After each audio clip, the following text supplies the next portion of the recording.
Welcome to the Fanzone podcast, your home of fan reactions to all things Bolton Wanderers. Let's kick off today's episode. Good afternoon. It's episode 2 of the Fanzone podcast, and we are back. 3 members on today. We've got Chris and Angela, and obviously myself, Ben. And unfortunately, it's not the best result again as we start today's episode following yesterday's 0-0 draw at Cambridge United over at the Abbey Stadium. Chris and Angela were unfortunate enough to be there. But yeah, it's another disappointing performance on the road. What did we all make of yesterday's game? Shall I go first? Yeah, Chris was actually there. I was watching on the box, so we'll let Chris start. Yeah. What's with the title of the pod, Ben? Disappointment. You got a point. Wow. We got a point, and this is the thing that. Sorry, I'm just taking over now, Chris. I'm saying you can start. For me, I don't know why I still feel quite positive about the whole thing. Previously, we would not have come away from there with 10 men and a point. We wouldn't have done. And for me, it's tiny little improvements, but they're still improvements. Yeah. And I think that's why I'm looking back and I'm reflecting on previous seasons and thinking, actually, if you take stock, I know it's dead frustrating that we want to get promoted and we want to be in those playoff places, but it's a long old season, isn't it? As we know. Yeah. I think Definitely. A few bits from that. Sorry, scratching my ankle. We're on track as it is now, and I know are we in the middle of a downturn, or did it end yesterday? I don't know. Next Saturday, you'll probably tell us more about that. But we're on track for 75 points as is now, and for the last 9 out of 10 seasons, I think it is, as I worked out before. That's good enough for top 6 in League One. And again, if you compare it to our comparable slump last season, I'm going to say it. Well, no, actually, no, it's not. We're still 6th. We're 7th, but we're still 7th. And people will decry that comment and say, "Oh, it's papering over cracks." But no matter which way you spin it, we are 7th, and we're 3 points behind Peterborough in 4th with a game in hand. Yeah, it's not good enough. The way we're playing, the way that we're approaching games, whatever it might be, however you want to phrase it, it's not good enough. Let's get that right. However, we are 7th. Yeah. And there's a lot of talk on Twitter and stuff about a false position. It's not a false position. It's the position that we are in. We're not playing particularly attractive football at the minute, and I think that's a frustrating point for a lot of us, that previously we played some beautiful football and we've come away with nothing. Yeah. But it's like swings and roundabouts, isn't it? Like I'd take the point at this moment in time over loving the football that I'm watching. I'd stick my heels in, I'd grit my teeth, and I'd take that point every day. Yeah. I think the reason, as Chris in the title, the reason for the word disappointment was just because of how that game looked on paper, with Cambridge, only managing to keep 2 clean sheets all season and conceding on average double the amount of goals Bolton concede per game. When you look at that on paper and look at the team that we've got and the quality that we know the lads have in that team, should that have been 3 points for the taking? It wasn't going to be a walkover. Cambridge on their own patch have won half of the games that they've played there. But was that an opportunity to really turn around that run of form in October? What do you both think? Ange very kindly reminded me earlier that it coincides with when I first started following the club, which was 1985. That was the last time that we got 3 points, or I assume it was a league game, but we got a victory at the Abbey Stadium. Yeah. So, when you look at it like that, I think there's a load of balance to throw into it. That I'm not saying they're a bogey team, and I'm not saying that it's not a winnable game, but there's other factors as well. But I think you're right. I think if you looked at it, in that respect, that they've not scored in 6 of 9 games as well before yesterday, Bridge. And they didn't exactly pepper our goal, to be fair. Traff pulled off. Did 2, maybe? 2. Brilliant saves, but 2 nonetheless. They weren't exactly. I mean, the commentary yesterday was comical / cringy. It, and I just feel like they were very much giving it us about our lack of goals on target, shots on target. But then I was kind of saying, first half, I don't think they had even attempt on our goal. It's one of those, isn't it, where they're really out of form at the minute, but we've also got the least goals scored away in the league. So it was always good. Like Ben said on his yesterday, it was the perfect 0-0 situation. Yeah. Did you put any money on it, Ben?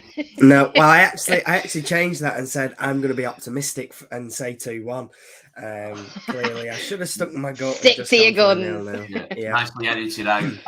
I thought I shouldn't include the part where I was like, I'll be optimistic today. I think it's a good point about our goals scored away from home statistic that you mentioned, and our contributor, as he is now, I don't think he knows it yet, but BWFC 714, who we've credited before, his stats are just brilliant. And I don't know, today he was at the game yesterday. He kind of just, I don't know, his stats just have this tendency to make me feel a little bit better, apart from this one. So if you look at our away form for this season, we've had 23 shots on target in 8 games, which are the statos out there and the mathematicians. That's 2.88 shots per game, and 7 of them were at Accrington. So that kind of skews it a little bit. So, and another interesting stat which comes from the Burnham Way is we're averaging 1.12 goals per game. So that means we're tracking 51/52 goals for the season. So whilst we're tracking 75 points, the goal output of 51/52 in a season will not get us into the playoffs. Never in the memory of man. So, we're talking about yesterday coming away with a point in a game that we probably lose. And I think it's been consistent this season that obviously we had the best defensive record in the league. It just seems that Evert's trying to balance it and kind of dial the goal output down to get something that's a little bit more solid. And I thought the formation that he set up with yesterday, which I think I'd described as baffling when I first saw it, seemed to work in terms of containment. Granted, they're not the most prolific team of Cambridge, obviously, but, and we've already touched on it, the number of threats on the goal, the amount of work that Santos and Johnson had to do as centre backs wasn't a great deal. It wasn't a particularly tough day for them. They had a few grapples outside the box, but it was not anything coming in. So, maybe there is some positives to take from it after all. Perhaps, indeed. It's easy to find them when you've had a little bit of time to reflect, isn't it? I think sometimes we all head to Twitter and start to vent, and it's sometimes you just need to take stock of where we're at.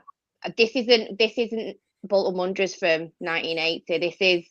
This is a start. It's a new, for me, we're building up a new era of football, and it's not going to go all our way, and we can't, just because we're Bolton Wanderers, we're not entitled to be anywhere other than where we are now, which is in League One with a League One squad. No, you're right. I thought about it. Well, I thought about it a lot on the coach on the way back last night, and I have to admit, I deleted a few tweets that I was going to put on there as I was raging about not getting 3 points and about the performance generally, but I chose to delete them as opposed to be, enter the meltdown, as people call it. I don't think it is a meltdown. It's a fan's opinion of which they're entitled to, and I'm not. That's really patronising, but it's not. We've all got opinions on it. We're all entitled to. I was stood next to somebody who will remain nameless yesterday in the ground, who I had to pull him off somebody. Sorry, I had to restrain him. I had to restrain him a little bit because the tensions were really high, and we all want. The one common denominator with all us Bolton fans, or I think there is anyway, is we just want to succeed, and we all want success. But I think there's a whole podcast which you can dedicate to what defines entitlement and why is the thought that we should be promoted this season. To be honest, and I had this conversation on our group chat yesterday, that I'm not even convinced that we are sustainable as a championship club at the minute. Can we afford to be in the championship? I don't want to be a yo-yo club. I would hate that. No. I'd much prefer. And when we got promoted from League Two, I think I did a little voice snippet for GM Radio, and I said at that point I would be happy with a couple of seasons in League One to get us a really good core team of players who were with us for years and have got a good relationship, and build the club. We're not just building a football team, we're building a club. Yeah, it's funny you should mention that, actually. Colin Yates has put a comment on that. I'll put it on screen now, and it says, how does our budget compare to the rest of the so-called bigger clubs in League One? And it's a good point. The likes of Ipswich, Sheffield Wednesday, even Sunderland, when they were in here, they spent years in this league, and for good reason. Sunderland spent years in League One. It's madness. Because it isn't just as simple as coming up from League One, having a good season, and then off you go to your, championship status. You have to earn that right. You have to earn the right to play in the higher divisions. And not only does that come at a massive cost to the club in terms of financially, but that takes years of building a squad that is tight-knit. And I said this in my in the watch-along yesterday. If you look at the squad that we have on paper, none of them really are. They're quite a young bunch. Besides some of the likes of Younger, who's had a lot of experience in, even at the top league. If you look at John Daddy, who's been around for a while, played a lot of games and a lot of minutes, are we lacking a real leader on that pitch? Someone who's been there, done it, seen it, worn the t-shirt, so to speak, because even Everett himself is still young, and although he's probably done more than some of the players that are currently playing, is there a lack of composure and that leader? What do you think? The only person I think really is Matt Gilks, and since he obviously took the step away from playing, have we lost that? Yeah, I absolutely think that, as much as I adore Rico, I just don't think that captain role is his natural thing. Some people are naturally leaders, aren't they, on a pitch, like you are in any walk of life, and I just don't think sometimes he does enough to keep, like, Matty Gilks in League Two. Oh my God. I know we were all watching it on bloody iFollow, but he did not stop barking at them from minute 1 to minute 90, did he? And he got us over the line, I think, in a few of those matches. I think potentially Thomason's got it in him. He's a very young lad, but I see some absolute leadership qualities in him. But I also, with regards Everett being a young manager, he absolutely is, and he does show it. I think that whole composure on the sidelines thing is yet to come from him. And I think normally a younger manager gets a good few years in non-league, National League, League Two, where it's not as in your face. The commentators even called him a whinger yesterday on the commentary, and he's always got something to whinge about. He's blah blah blah. And I think if even commentators on iFollow are picking up on it, it's a lesson for him to learn, isn't it? It's all part of being young and learning your craft.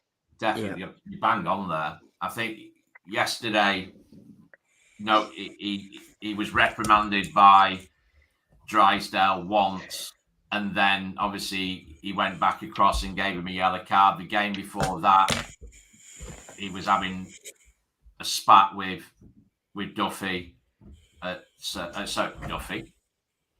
Duff at Barnsley. She's a singer. He was begging. She got kidnapped, I think, or something. But that's 2 games. The game before that against Oxford, obviously Robinson was in the stands, and that's probably not a bad thing, because I think there'd have been something there as well.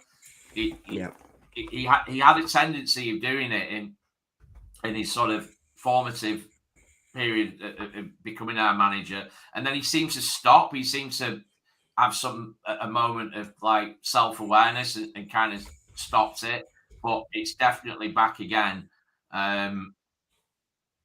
And I don't want to mention it. Maybe there are, and I'll keep it vague. Maybe there are issues off the pitch that he's dealing with and he's managing at the minute. I don't know. It's speculation, but there's definitely a problem there. And if you look at leadership qualities, he speaks about being, really big on leadership. He'll read a lot of books from NFL coaches and coaches in other sports, etc., to look at sort of leadership mantras and techniques.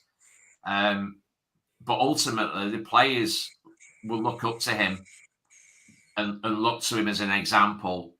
And if that's the example he's setting, then there's a problem. It needs to stop. He needs to rein it in. I love passion, but it needs to be tempered. And if you're Chris. Somebody made a really valid point, which I think Big Sam used to do, and rugby league coaches do, where they go and sit and get a higher vantage point and watch the match from a little bit further away. Yeah. And then obviously kind of have radio to second in command or whatever. And I don't know if it'd do him a favour actually to kind of remove himself a little bit for the odd match, or just until he kind of. And I love it. I love it that he's passionate. I would hate someone to just sit in a dugout and not give a shit. But he's gonna get him. He's gonna get himself a reputation and a name that we don't really want. No, I don't want my manager to be known as a. I think it's. I think you're right there, and not a lot of people mention it in context with like what the core values of the club are and what football ventures are trying to create, and I've done really well in terms of like this whole engagement piece and everybody getting back on side with the club after a really difficult spell. That it's just not in line with that. Yeah, he goes against it in many ways, and I think he, it's all well and good me saying it, but I think I think you're right. He does need to take a step back and have a look at it, and I think again it's a self-awareness thing. Yeah, he was getting physically like some of the backroom staff were trying to pull him back and calm him down a little bit yesterday. Obviously, it was easier for us to see because the camera was on him. Yeah. And when you're actually there, you can't always see what's going on, can you? But yeah, also a little bit worried for his health if he's going to be kind of reacting in those ways. No, it's not going to be good for his heart, is it? So no. You like showing those turkey's teeth, but maybe you should stop gritting them so much. I know, a few more smiles, but yeah. Like I say, I'm all for passion and showing he gives a shit, but let's maybe rein it in a little bit. Yeah. I think going back to the leadership thing, just touching on it, I think I'm just having to think about what players you might see in that sort of leadership role, and I think Kieran Lee in terms of experience. Yeah. But I think I think he's done one interview ever, and that was like after Forest Green the other week. Since he joined us, he's not he's not vocal enough for me in that leadership role. But experience. I think he's a really good mentor. I think he does really well with young George in the middle when they're together. He's a brilliant mentor, but not vocal enough. Yeah. I do think it's worth mentioning that although there might be a lack of that leader figure right now, these lads that we've got are all still relatively young. We were talking about Santos before, who I think is only 27. And so it's more than possible that with a couple of more seasons playing with Bolton, there's no reason why he can't be shaped into that leader figure. Just given a bit more sort of development and experience in those areas. Maybe we'll see that character come out of him. Who knows? I suppose now we could move on, as will be a common theme in these episodes. We'll have a topical question that is picked, and we sort of look through and dissect. And I think a big thing at the minute that I've seen on Twitter that we could look at is the situation with players out of contract in the summer. So there are a number of our lads that have been placed into retain and release lists. I'm sure anyone watching this and you two on here with me will have seen them. And there's been some interesting ones, to say the least. So just to go through the players that are set to have their contract expire in the summer. That list looks like Kieran Lee, Josh Sheehan.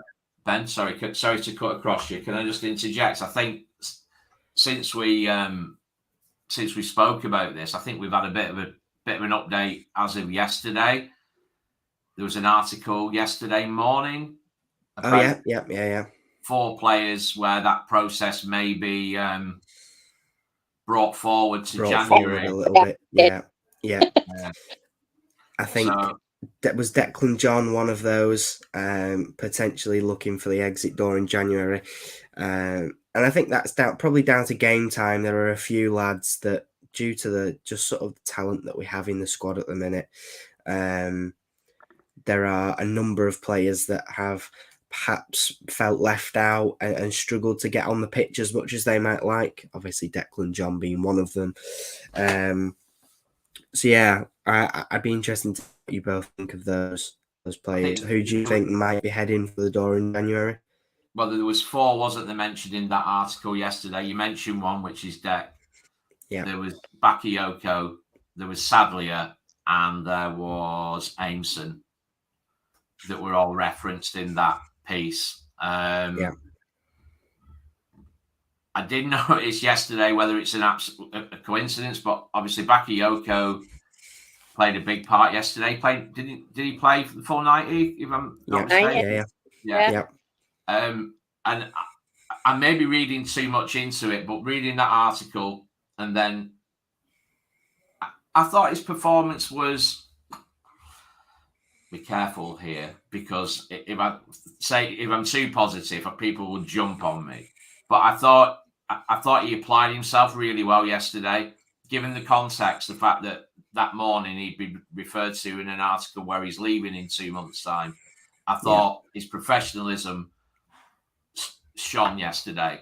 However, at the end of the game, and I'm not sure if anybody saw it on iFollow or if any of the fans in the Bolton end saw this yesterday, there was an incident between him and Everett at the end of the game.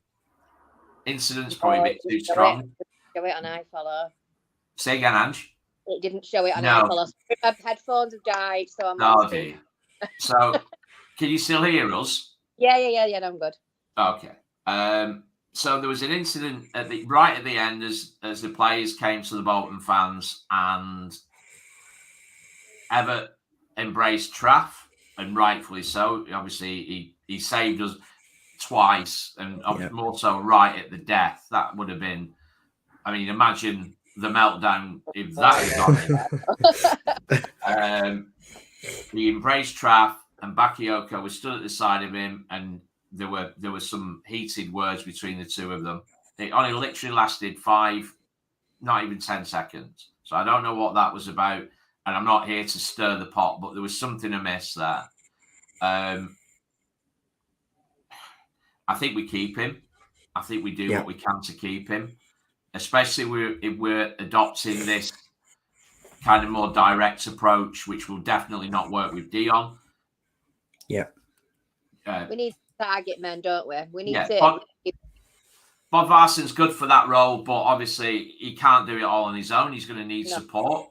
And I think Bakayoko is our only other option in that position of a similar stature in terms of physical stature I'm talking about. So it's difficult, but I think we should keep him.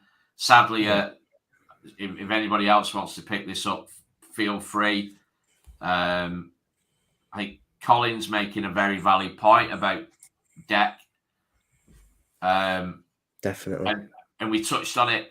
I think it was in the last pod where we were talking about balance and the fact that there's a massive overemphasis on everything going down the right with Connor. You need that balance on the left. We're so unbalanced. We are so unbalanced without. I'd counter what Colin's saying there, maybe, and I'm being optimistic again, that Owen Beck has started to feature a little bit more. He featured in the Barnsley game. He came on yesterday, got the most ridiculous yellow card I've ever seen. Oh, I know, pathetic. What was that? But Everett has mentioned that Owen will feature this season more. There's a lot of time for him to sort of impose himself and fight for that left-sided role. But I think Cole's right. It's a bit of a reliance on loan players again, and I know that it's all well and good when we've got him.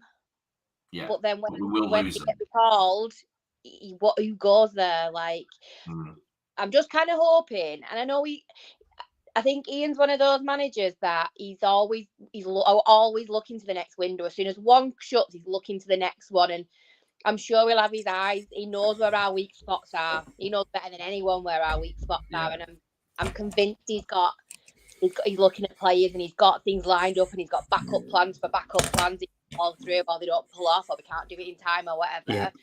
But Deck did, like Colin said, he brought us. He had a massive contribution to goals, and it's obviously an attitude issue. And I get that he wants players with the right attitude in that squad. You can't blame someone for wanting to move on. And he's always said, hasn't he, or when he's been interviewed in the past, anybody who wants to leave, it's an open door policy, go and speak to him and he'll... Yeah. And I don't think he would purposely leave someone out of a squad because they want to leave. No. Yeah. But he would, if their attitude wasn't right, like when he struck off in the Papa John's, you don't want to be seeing that, do you, from a player? No. Kicking us and stuff.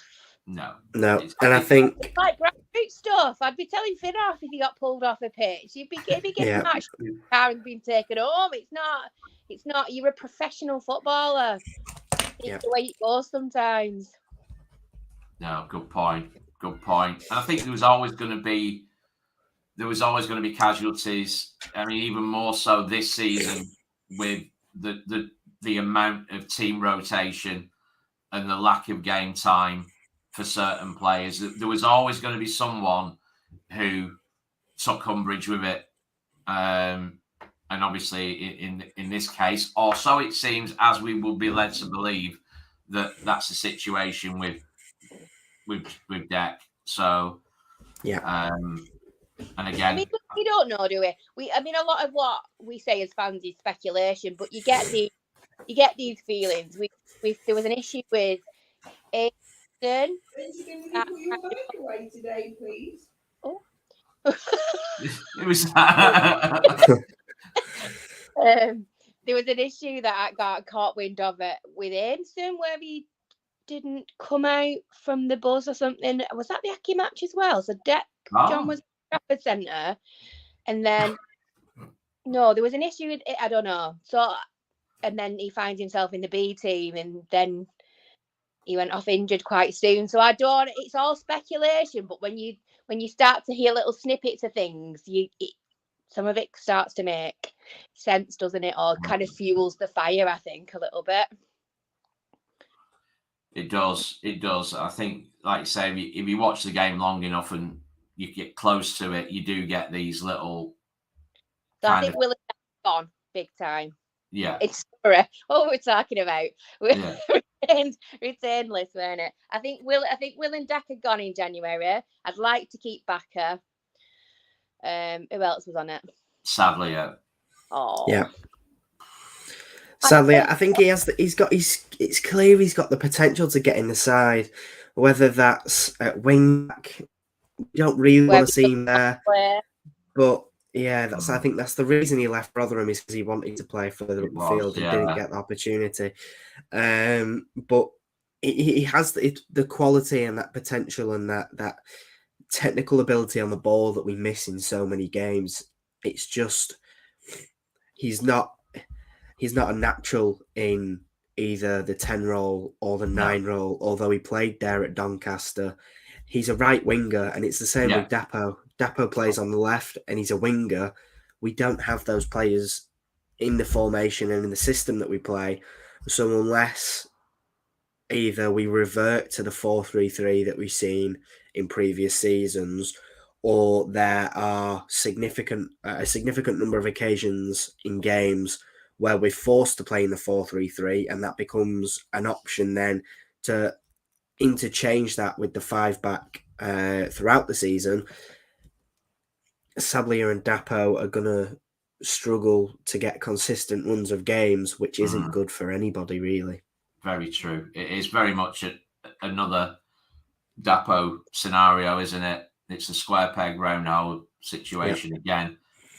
And that's where, unfortunately, he's suffering because of that.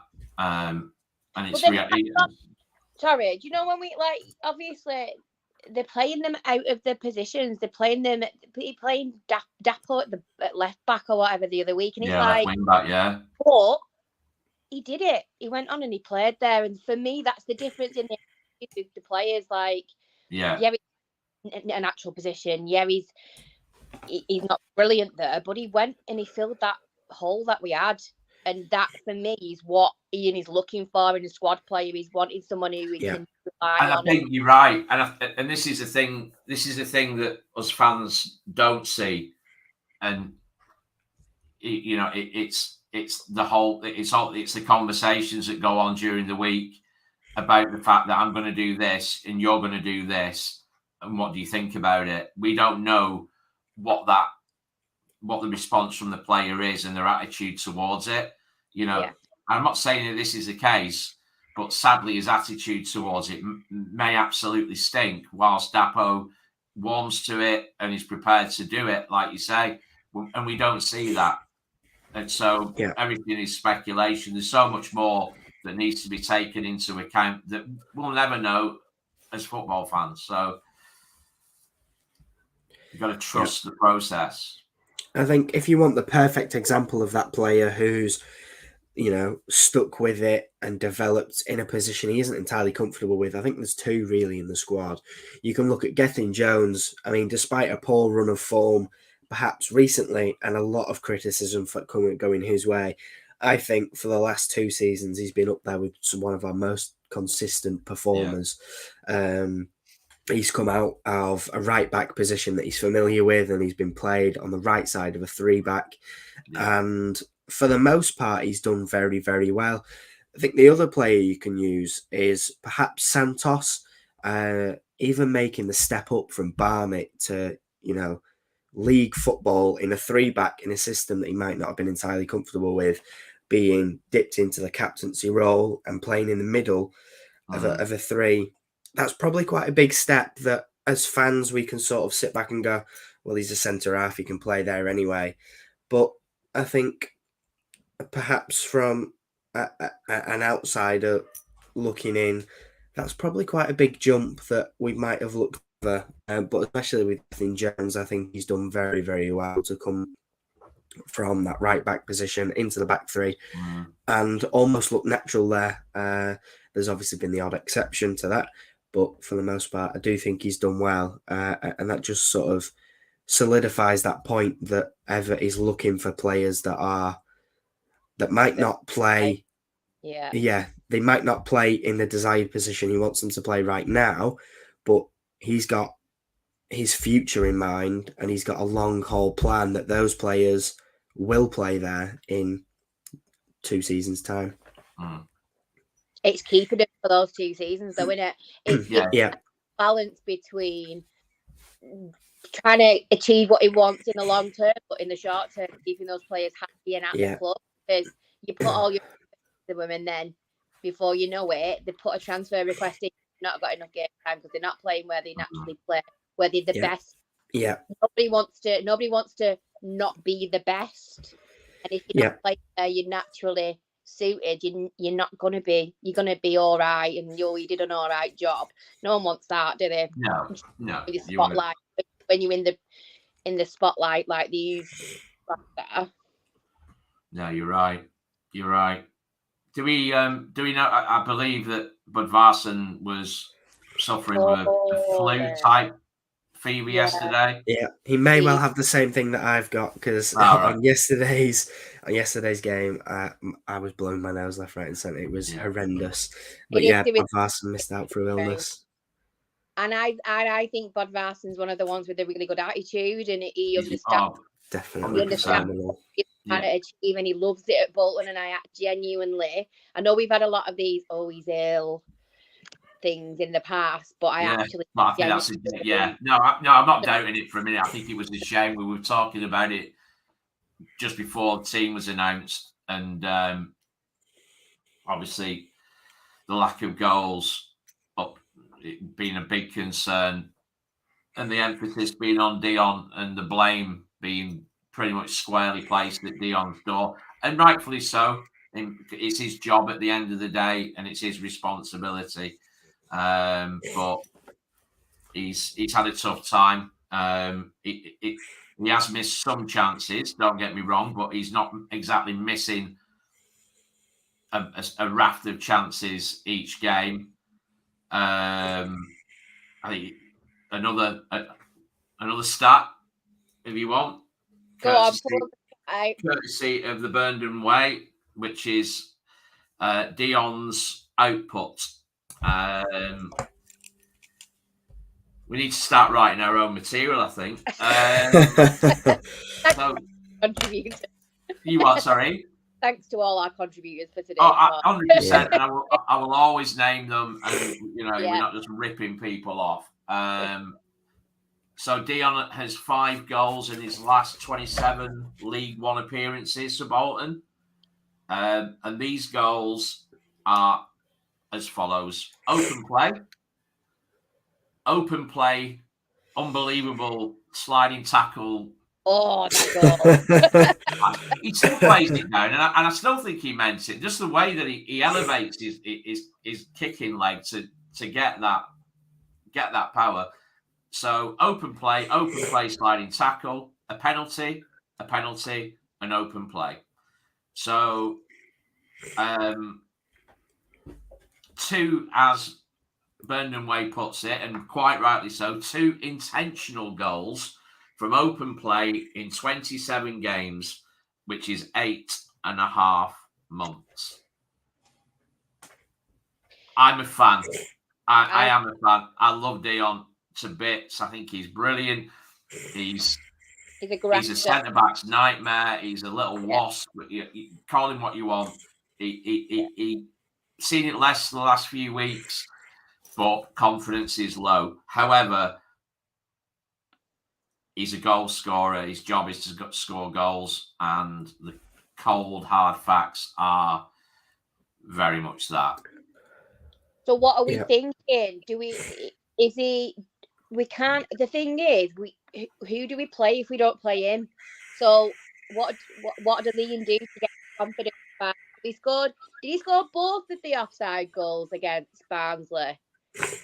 Yeah, he had 2. He had 2 ruled out for offside. So it's like he knows he can get it in the net.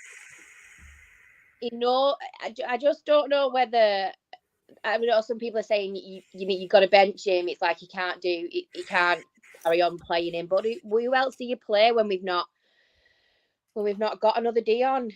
Yeah, I thought yesterday that, and this is obviously before the team was announced, that Dion would be rested and benched yesterday, and that Bodvarsson would start ahead of him.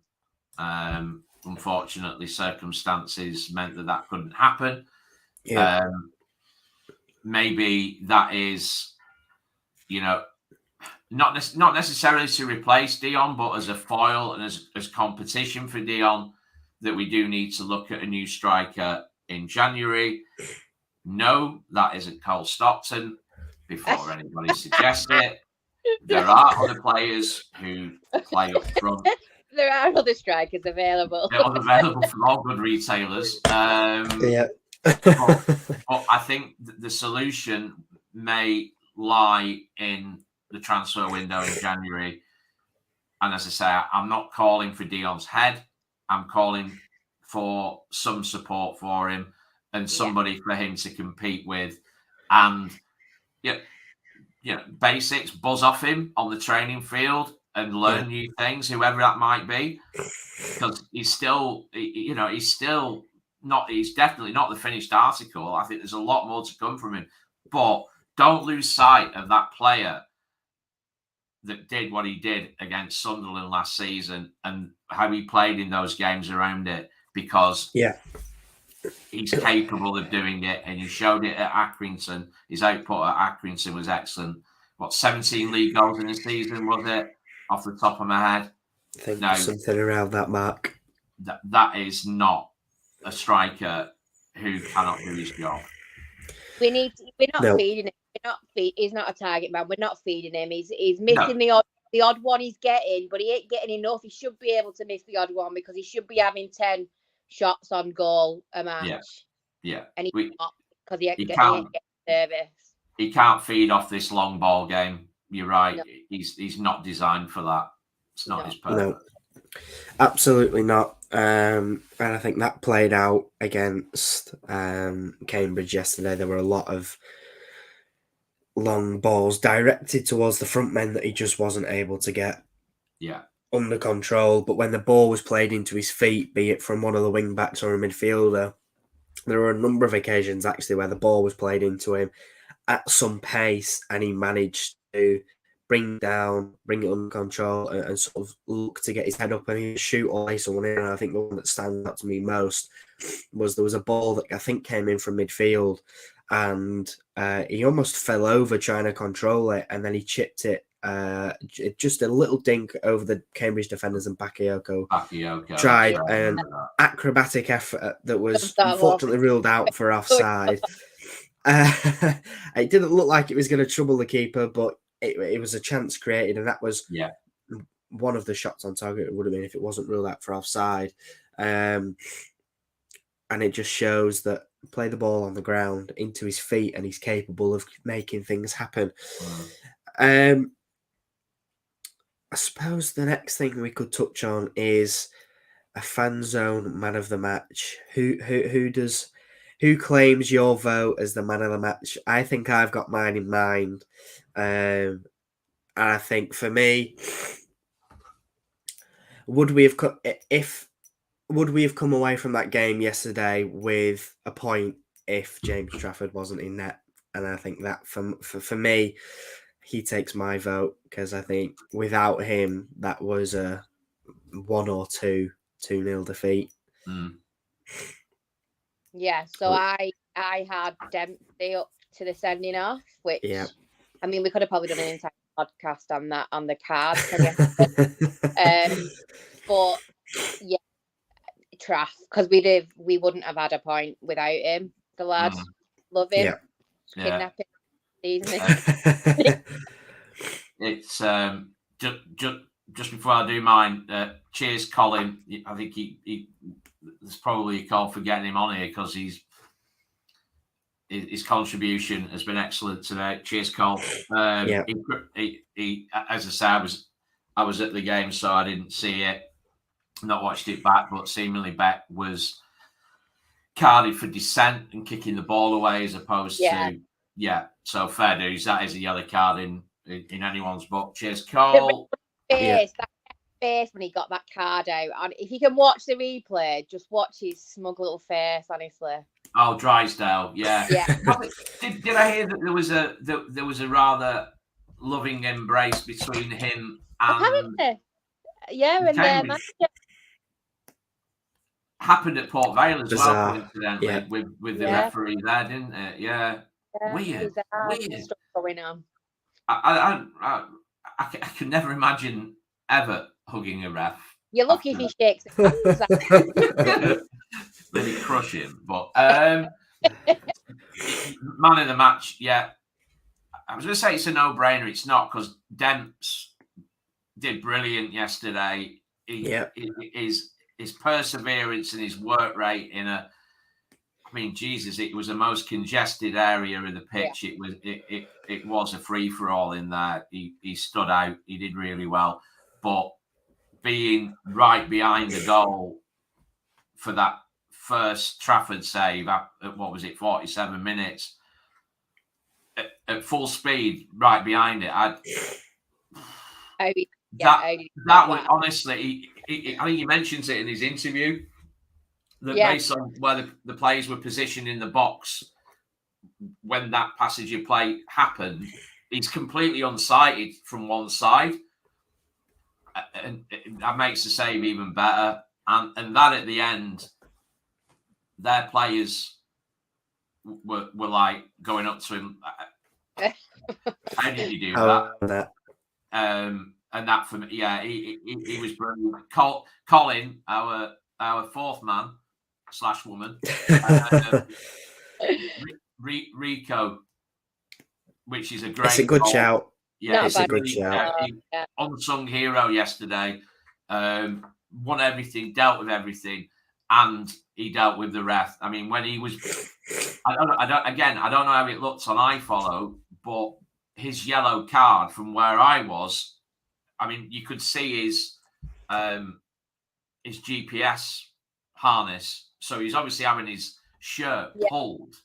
And then the next thing I knew, Mr. Smug is pulling out his yellow card again and sticking it in Rico's face. That's all I saw of that incident. It was a flashpoint.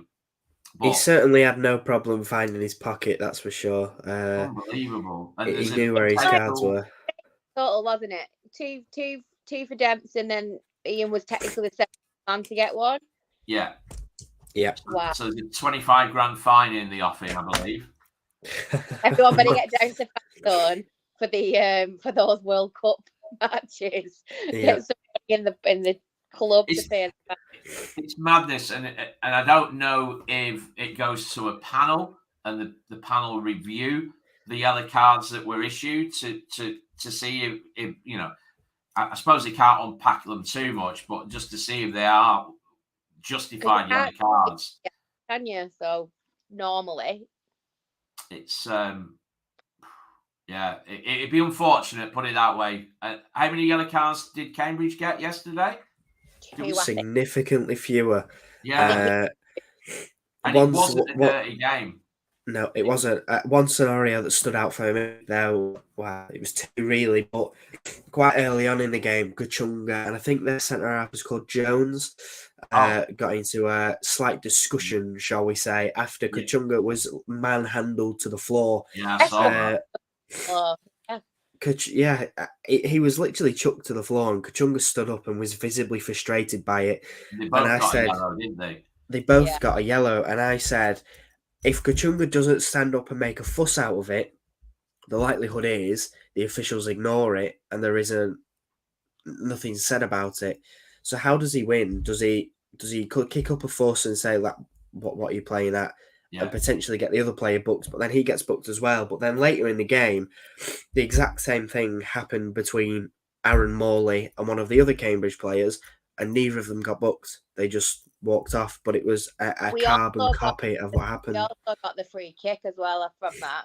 So, yeah. The foul was still given. Yeah, it was. It was very confusing because obviously, if you look at it just purely on the basis of the number of yellow cards that we got, that we were putting ourselves about a bit. I think the Dempsey's first yellow was. It looked a bit spicy from where we were. Yeah.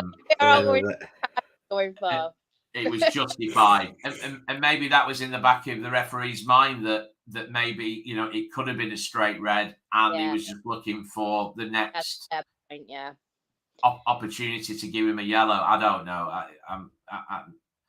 I'm guessing, but it was overall. It was a disgusting referee. Sorry, that's a bit of a strong word. Ooh, Chris. I suppose it was really, when you look at it in context of the game and the fact that we got 8 yellow cards versus 2 in a game that was where it wasn't necessary. It's pretty poor. And that is the same old story that we've heard many times before, and I'm sure we'll be having this same conversation many times again on the podcast this season, unfortunately. And I think just before we round off today's episode, something that we should have probably done at the start, we'll end on a positive note. We'll give our 10 seconds of me little sort of intro. We'll just tell you a bit all about ourselves, and we'll end on a slightly more positive note than poor refereeing decisions, like I said, which I'm sure we'll talk about many more times this season. So who wants to kick us off? I suppose as the oldest. That works for me. Dan reminded me this morning. Thanks, Ange. So I started my journey as a Bolton Wanderers supporter around about 1985. Followed the club home and away back then, as I do now. Interesting fact is I used to work at Burnham Park. I used to be a programme seller. Aww. And how much with you, Chris? You are?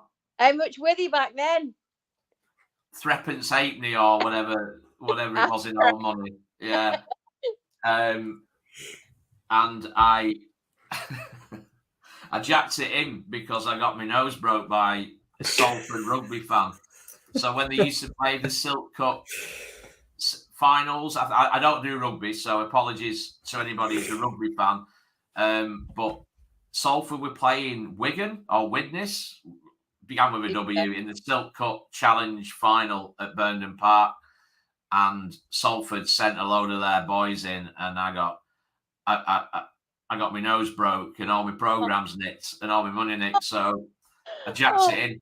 That's after that. In fact, they put me in a kiosk for a little while to protect me. But anyway, that's a story for another day. Well, no, it's not. I just told you. But yeah, so I've been following the Whites since '85. Go home and away. I suppose we should really tell people a little bit about us as people. Maybe, I don't know, because we are. Go for it. There's other stuff outside of Bolton. I've got a dog who's called Mojo, who's a 6-year-old German Shepherd. I've got 2 kids. 2 grandkids. And I live in Bury now. So we'd all that against you. Yeah, I'm literally less than a mile up the road from Gig Lane. So, and I moved here at the same time that obviously the whole thing with Bury and Bolton was going on in terms of crooked owners. And it was really interesting to get a perspective on living in Bury and seeing the demise of the club here, and obviously following more closely what was going on with Bolton. But yeah, it was horrible. So yeah, there you go. That's me. So you're an age order, then it's me next. Yeah. Unlike Chris, I won't be divulging my actual age. Yeah, so when my uncle used to take me to Burnden when I was a nipper, and then stuff happens, went off to uni, got married, kind of lost touch a little bit with following the whites, as you do. Sometimes other things in life take precedent.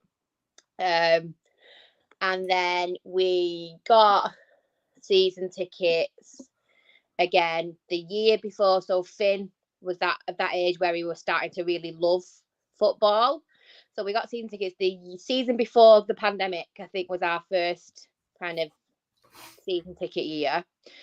And then we know it's just me and Finn, and we are in East Lower.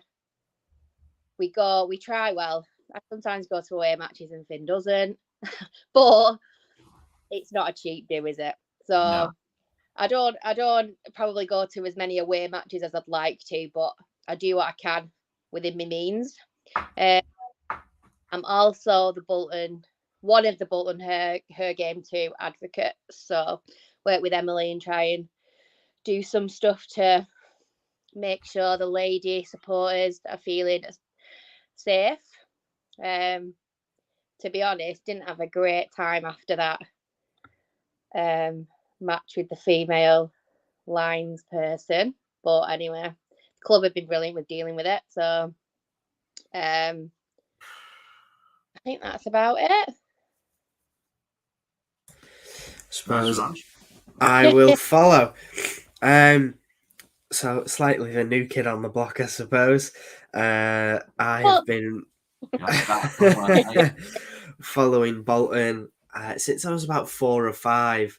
So just to make you both feel old, since about 2007. 2006, 2007, somewhere around that time. I've had a season ticket, I think, for now the last 4 seasons, last 4 or 5. I used to sit behind the goal. I've moved now to IL1.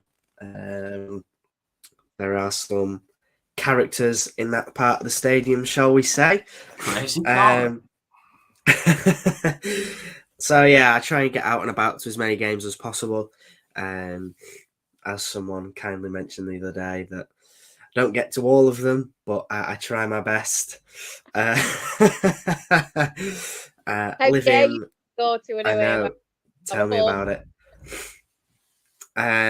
So yeah, currently living in sunny Leyland. Right, Preston way. Yeah, just up the motorway, not far at all. So yeah, that's me. Superb, nice one, mate. I think that just about rounds off today's episode. Episode 2 of the Fanzone podcast is done and dusted. We'll be back next weekend with another episode. Hopefully, hopefully it was. We'll hopefully be discussing 3 Points Road with a lovely 4-0 battering. Hang on, I'm trying to do this with the camera perspective. As you can see over my left shoulder, as it is, the golden tickets. Tickets secured for next Saturday. They did actually pull it back yesterday, Fleetwood, as well, didn't they? Oh, you know what? I didn't even see how they got on yesterday for some reason. Joey Barton got sent off, so it went one better than nice work. And then, they were winning. Bristol were winning 2-1, and then Fleet got an equaliser in the 90-something minute. 99th minute. I assume that was all the and shenanigans. That's why so much additional time. But Sean running with 2. He's a rescuing point for Fleetwood against Bristol Rovers. Decent result. We'll have to be really good result for them. Yeah, we'll have to be banged at it next Saturday to get anything from there. Yeah. Well, Fleetwood have won 1 in their last 5, drawn 3, lost 1. Bolton have won 2, drawn 2, lost 1. So, in terms of current form, we have got a game in hand. Not that matters too much, but in terms of current form, we're not too far away, which is a little bit concerning, perhaps. But it'll be a tough old game, that's for sure. See how the pitch plays. Will it be a skinny pitch? Yep. And I'm sure as skinny as last season. My God. Wasn't there a duck on the pitch? Was that the there was.